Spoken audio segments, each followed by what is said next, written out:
Hello friends, നമുക്കിന്ന് തേങ്ങ വറുത്തരച്ച് മട്ടൻ കറി എങ്ങനെ വെക്കാം എന്ന് നോക്കാം. അതിനു മുമ്പ് ചാനൽ സബ്സ്ക്രൈബ് ചെയ്യാത്തവർ സബ്സ്ക്രൈബ് ചെയ്യണേ, ലൈക്ക് ചെയ്യാനും ഷെയർ ചെയ്യാനും കമൻറ്റ് ചെയ്യാനും മറക്കരുത്.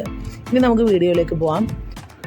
1/2 കിലോ മട്ടൻ കറി വയ്ക്കുന്നതിന് വേണ്ടിയിട്ടുള്ള ഇൻഗ്രീഡിയൻസ് ആണ് ഞാനിവിടെ പറയാൻ പോകുന്നത്. ഒരു സവാള, ഒരു ചെറിയ തക്കാളി, ഇഞ്ചി, വെളുത്തുള്ളി, പച്ചമുളക്, വേപ്പില എന്നിവ ഞാനിവിടെ അരിഞ്ഞു മാറ്റി വെച്ചിട്ടുണ്ട്. ഇനി നമുക്ക് അടുത്തതായിട്ട് വേണ്ടത് ഒരു 1/4 കപ്പോളം തേങ്ങയാണ്. ഈ തേങ്ങ വളരെ കുറച്ച് മതി, ഒരു 3 സ്പൂണോളം ഉണ്ടാകും. ഇത് നമുക്ക് നന്നായിട്ടൊന്ന് വറുത്തെടുക്കണം. ഒരുപാട് തേങ്ങയായാൽ നമുക്ക് ആ കറിയുടെ ഒരു ഫ്ലേവർ കിട്ടില്ല. ഇത് നമുക്ക് വറുത്തെടുക്കാം. 1 ടേബിൾ സ്പൂൺ വെളിച്ചെണ്ണ, 3 സ്പൂൺ മല്ലിപ്പൊടി, 2 സ്പൂൺ കാശ്മീരി മുളക് പൊടി, 1 സ്പൂൺ ഗരം മസാല, 1/2 ടീസ്പൂൺ മഞ്ഞൾപ്പൊടി എന്നിവ ചേർത്തിട്ടാണ് ഞാൻ ഇത് നന്നായിട്ടൊന്ന് വറുത്തെടുത്തിരിക്കുന്നത്. ഇതിലേക്ക് ഞാൻ ഉള്ളി അരിഞ്ഞ് ചേർത്തിട്ടില്ല. ഇനി നമുക്ക് മട്ടൻ കഴുകി വൃത്തിയാക്കി എടുത്തതാണിത്. 1/2 കിലോ മട്ടനാണ്. നല്ല വേവ് കൂടിയ മട്ടനാണ്, എന്നാലേ നമുക്ക് ആ മസാല മീറ്റിലേക്ക് പിടിക്കുമ്പോൾ ഒരു ടേസ്റ്റ് കിട്ടുള്ളൂ. നമ്മൾ വറുത്ത് വെച്ച തേങ്ങ ഇപ്പോൾ ചൂടൊക്കെ ആയിട്ടുണ്ട്. ഇനി മിക്സിയുടെ ജാറിലേക്ക് ഇട്ടിട്ട് നമുക്ക് നന്നായിട്ടൊന്ന് അടച്ചെടുക്കാം.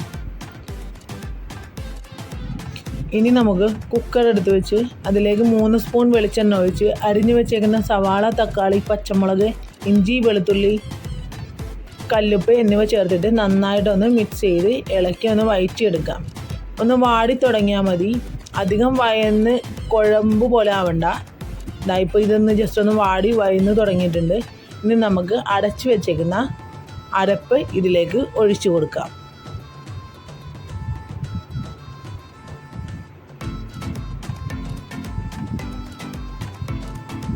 അരപ്പ് നമുക്ക് ഒഴിച്ചു കൊടുക്കുമ്പം മിക്സിയുടെ ജാറ് കഴുകി അതും കൂടി ഒന്ന് ചേർത്ത് കൊടുക്കണം.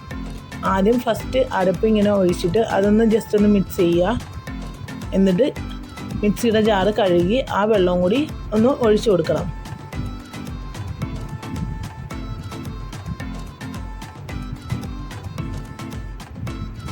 ഇപ്പോൾ ഞാൻ ആ മിക്സിയുടെ ജാറിലെ വെള്ളം കൂടി ഒഴിച്ച് നന്നായിട്ടൊന്ന് ഇളക്കിയിട്ടുണ്ട്. ഇനി ഇതൊന്ന് തിളച്ച് നല്ലോണം ഒന്ന് കുറുകി വരണം.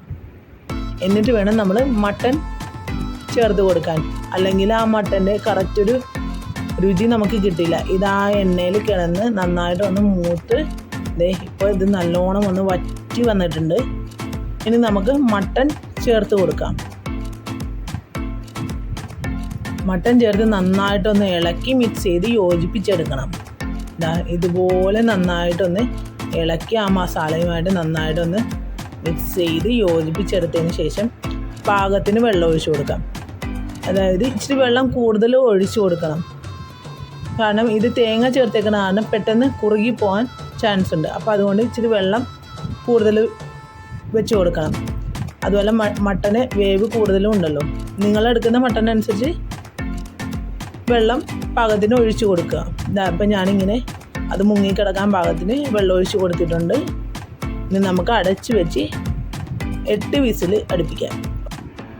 ഇനി ഈ കുക്കർ തുറക്കുമ്പോൾ ഒരു മണം നമ്മുടെ മൂക്കിലേക്ക് വരും. അത് ഭയങ്കര ഒരു ഫീലാണ് ആ മണത്തിന്. നല്ല സൂപ്പർ ടേസ്റ്റി ആയിട്ടുള്ള കറി ഇവിടെ റെഡി ആയിട്ടുണ്ട് കേട്ടോ. നിങ്ങൾക്ക് കാണുമ്പോൾ തന്നെ അറിയാം അതിൻ്റെ ആ ഒരു ടെക്സ്ചറും കൺസിസ്റ്റൻസിയും ആ ഒരു തിക്നെസ്സും ഒക്കെ ഭയങ്കര ടേസ്റ്റാണ്. മട്ടൻ കറി കൂട്ടാത്തവർ പോലും ഇത് കഴിച്ചു പോകും, അത്രയ്ക്ക് ടേസ്റ്റാണ്. എല്ലാത്തിൻ്റെ ഒപ്പം കഴിക്കാം. ചോറിൻ്റെ ഒപ്പം, ഇടിയപ്പത്തിൻ്റെ ഒപ്പം, അപ്പത്തിൻ്റെ ഒപ്പം, ബ്രേക്ക്ഫാസ്റ്റ് ഏതും ആയിക്കോട്ടെ അതിൻ്റെ ഒപ്പം ഒക്കെ കഴിക്കാൻ പറ്റിയ ഒരു അടിപൊളി കറിയാണ് ഇത്. നിങ്ങൾക്ക് എല്ലാവർക്കും ഇഷ്ടമായെന്ന് തോന്നുന്നു. ഇഷ്ടമായാൽ ഇത് വീട്ടിൽ ട്രൈ ചെയ്ത് നോക്കുക. ഞാനിവിടെ എടുത്തിരിക്കുന്നത് ചോറാണ്. പിന്നെ ഈവനിങ് ബ്രെഡും കൂടി കൂട്ടി കഴിക്കാൻ വേണ്ടിയിട്ടാണ് ഞാൻ ഈ കറി ഉണ്ടാക്കിയേക്കുന്നത്.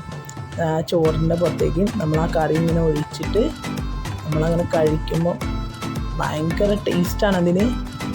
പിള്ളേർക്കൊക്കെ ഭയങ്കര ഇഷ്ടമാണത്.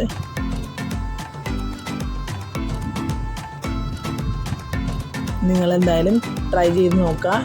ഈ വീഡിയോ ഇഷ്ടപ്പെട്ടാൽ ലൈക്ക് ചെയ്യാനും ഷെയർ ചെയ്യാനും സബ്സ്ക്രൈബ് ചെയ്യാനും മറക്കരുത്.